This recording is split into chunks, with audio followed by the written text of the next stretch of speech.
And there was a voice in the back of my head that said, tell him to tell pastor's wife to call your wife and let her know that she was the last thing you were thinking. I haven't even told her this yet.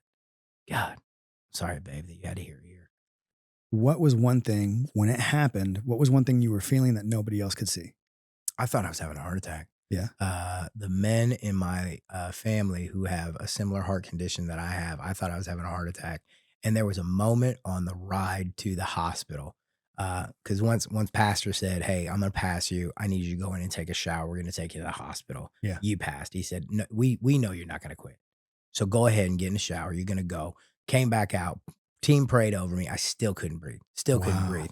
I was working on box breathing the entire time, trying to get my breath slowed down.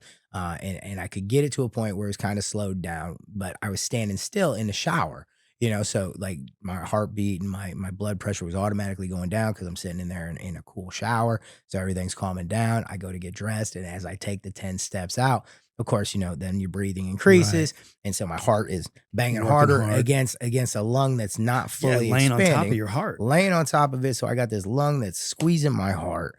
And it's my heart's trying to work and do just its normal work with an extra, bag of flesh around it that's impeding its ability to move. It hurt. And we were about halfway there.